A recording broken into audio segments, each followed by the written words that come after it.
Hey, you two, it is time for chapter 10 of The Boy Who Grew Dragons. Chapter 10. Why you should never keep a dragon in your rucksack. I'm not known for my brilliant concentration in class. In fact, Miss Logan has repeatedly said she wishes there was an Olympic medal for daydreaming because I'd win gold. By the time I'd absent-mindedly glued Amira's sleeve to the table and painted stripes across Seb's left hand, it wasn't just Miss Logan raising her eyebrows. But I couldn't help it. I couldn't stop thinking about what Flicker was doing and if I'd been right to leave him at home alone. It was then that I noticed Ted's nose wrinkling. He leaned closer. Was he smelling me? I edged away, giving my arm a sniff and scanning my clothes, wondering if I'd got so used to the whiff of dragon poo that I hadn't noticed I'd got some on me. "Dude, what is with you today?" Kai whispered. "You're being off the scale weird." But before I had the chance to blame any rogue tortoises, Mr. Firth strode into the classroom.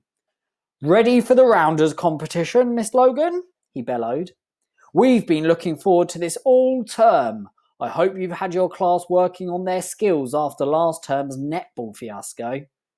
Miss Logan smiled serenely. "I think we're ready for you, Mr. Firth." "Oh, I doubt that, Miss Logan, but I suppose we must admire your optimism. Of course, my lot depend more on ability than wishful thinking.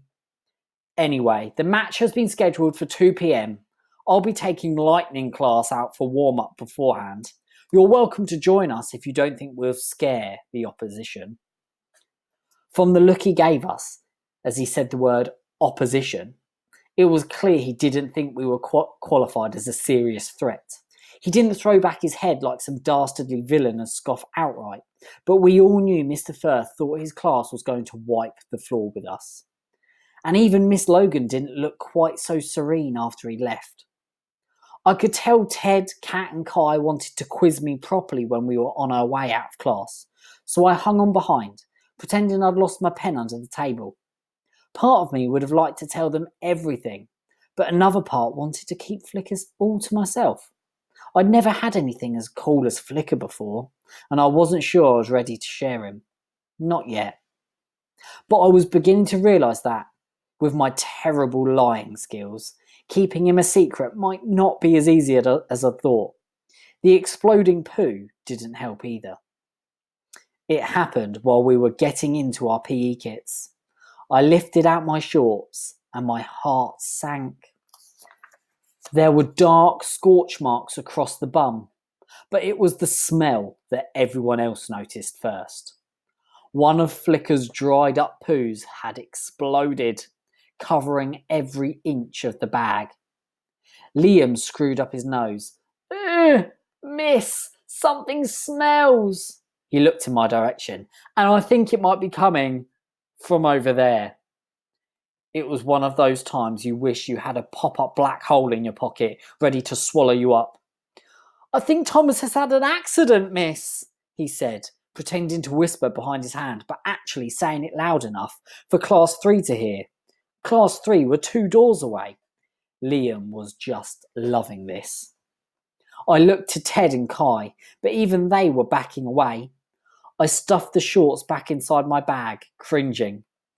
While the rest of the class bundled out towards the field, I was sent to Lost Property to find some spare kit. It wouldn't have been so bad if I'd had a different surname, but as it was like handing Liam a free gift. That's me stuck with Whiffy Liffy for the rest of my life. On Mondays, Grandad picks me up from school, but when he saw me and asked how my day had been, I just shrugged. I couldn't exactly tell him about the dragon poo incident, and we'd lost so spectacularly in the rounders match, I just wanted to forget the whole day. "I've been thinking about the garden," Grandad said. "We need to work out what's going where. Got to get the right conditions for each plant, or they won't thrive. What'd you say? Fancy coming over and helping me plan it out?" Can I come tomorrow?" I said, thinking of how I really just wanted to get home to Flicker. As we walked on through the park, Grandad started telling me about how we were going to mark out the garden into areas, but I was too distracted to listen properly. I kept thinking about the burst dragon fruits I'd seen under the tree. Had more dragons really hatched? Could there be 6 dragons hiding out in our town? It seemed so unlikely. I mean, with the amount of mess my little one dragon was raking, if there was a whole pack of them out there, surely the news would be full of explosions and unexplained fires. People noticed stuff like that, didn't they? The nagging feeling I'd had during lessons grew even worse the closer I got home. I started walking more quickly, my brain going over and over everything I'd done that morning. And then it landed on me like a cosmic cowpat. The thing I hadn't done. I grabbed the front door key from my granddad's hand and ran, my panic rising, because the one thing I'd forgotten to do was close my bedroom window. At home, my fingers fumbled with the lock. I raced up the stairs and flung open the door to my bedroom. When I looked inside, it wasn't the shredded curtain or the dragon poo on my computer that I noticed first. It was Flicker, perched on the windowsill at the open window. For 2 days, I'd had the coolest pet in the world. 2 days, and now I was about to lose him. I stood frozen to the spot. "Thomas!" Grandad yelled, coming up the stairs. "You okay? Your pants on fire or something?" He paused halfway up and looked through the banisters towards my door. I quickly pulled it shut behind me. "Nah, just checking Tom hadn't got in my room again," I said, but my voice was far too squeaky to sound casual. He looked about to quiz me, but then said, "Righto, I guess every man's entitled to his secrets. Hey, Chipstick." He gave me a wink. "I'm just downstairs if you need me. I'll put the kettle on, shall I?"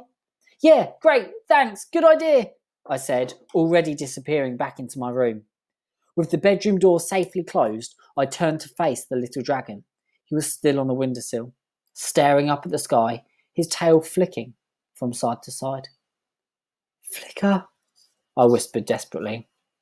He turned. I reached out a hand towards him, but he launched into the air. For a heart-stopping moment, I watched him soar up, up, and away. I'd only ever let him fly inside the house. Now, sensing freedom, he was going to simply fly away and leave me. I raced over to the window, my eyes locked on the little shape flitting about among the leaves of the trees at the end of the garden. After a few agonising minutes, he fluttered towards the tree in the next door's garden, the one that was nearest my window. He perched on a branch, his diamond eyes fixed on me. I held my breath to see what he would do next. I waited, my heart ready to crack, willing him to come back to me, terrified that he wouldn't. Then, stretching his wings and with his eyes still locked on mine, Flicker flew back in through the window and settled on my shoulder. And it felt like a firework display was going off inside me. Wow, what a crazy chapter we've just had. Was so happy that Flicker decided to come back and not fly off. How would you have felt if you thought Flicker was about to fly away? You can let us know on Class Dojo. See you next time, you two.